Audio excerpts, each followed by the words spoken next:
PT Petro Widada terjadi pada Selasa 20 Januari 2004. Ledakan ini berada di kawasan industri petrokimia Gresik, Jawa Timur. Ledakan terjadi dimulai pukul 16.00 waktu Indonesia Barat pada saat sebagian besar karyawan masih bekerja. Suara ledakan dapat didengar hingga radius 3 km dari pabrik. Asap hitam membumbung ke udara dan percikan api terlihat setelah beberapa detik suara ledakan terdengar.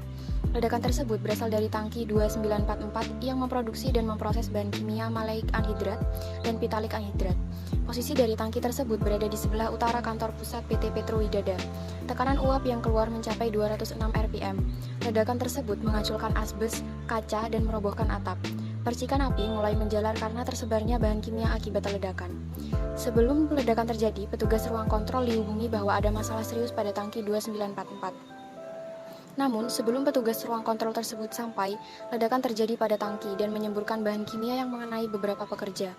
Pekerja masih mengusahakan dan memperhatikan kebocoran saat ledakan terjadi, tetapi tidak dapat memastikan jumlahnya dan keselamatan dari pekerja tersebut. Petugas pemadam kebakaran baru berdatangan setelah 10 menit peristiwa ledakan. Ledakan ini mengakibatkan 3 orang tewas dan 50 pekerja luka bakar yang cukup serius.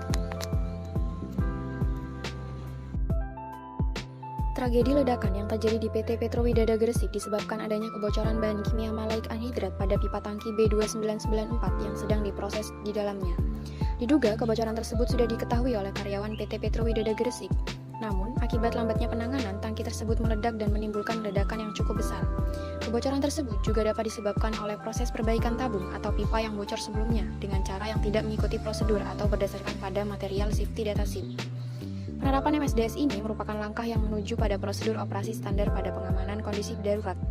Terjadinya kecelakaan tersebut menyebabkan aktivitas operasional perusahaan dapat terganggu, dan apabila kondisi tersebut tidak dilakukan perbaikan secara langsung, upaya pencapaian tujuan perusahaan dapat terhambat.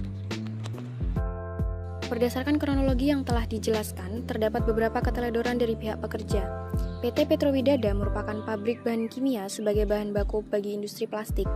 Oleh karena itu, banyak bahan kimia yang berbahaya dan mudah meledak apabila terjadi kebocoran.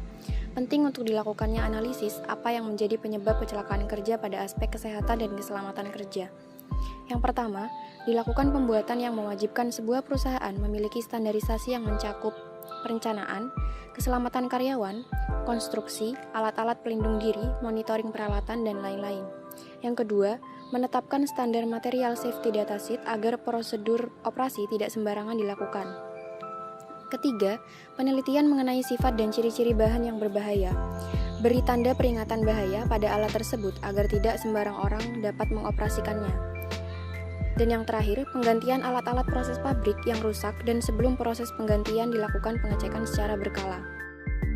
Upaya pihak manajemen PT Petro Widada Gresik dalam memberikan jaminan keselamatan dan kesehatan kerja para karyawan dengan memberikan jaminan kesehatan kerja, yaitu dengan menyediakan fasilitas kesehatan berupa rumah sakit yang memberikan pelayanan khusus bagi karyawan. Selain itu, bagi setiap karyawan baru diberikan sosialisasi terkait dengan pentingnya keselamatan dan kesehatan kerja atau K3, menyediakan fasilitas jaminan keselamatan kerja yaitu berupa alat pelindung kepala, alat pelindung mata, alat bantu dan pelindung pernafasan, pelindung kaki, alat pelindung jatuh, pelindung tubuh, alat pelindung telinga, untuk memberikan perlindungan terhadap kesehatan kerja bagi karyawan. Keselamatan yang harus diterapkan pada PT Petro Widada Gresik dalam perbaikan tangki antara lain sebagai berikut. Yang pertama, perbaikan tangki harus dilakukan sesuai dengan persyaratan keselamatan dengan melakukan analisis resiko dan melakukan pengecekan gas berbahaya yang dapat mengakibatkan ledakan, kebakaran, keracunan, atau dampak lainnya. Yang kedua, pekerjaan perbaikan harus dilakukan oleh personil yang berkompeten. Yang ketiga, pekerjaan pemeliharaan harus dilengkapi dengan izin kerja yang sesuai. Yang keempat, jika dilakukan pekerjaan panas seperti pengelasan, daerah sekitarnya harus diamankan dan diisolir sehingga kegiatan pekerja sekitar berjalan normal. Dan yang terakhir, selama kegiatan perbaikan berlangsung, aktivitas pekerja harus dihentikan terlebih dahulu.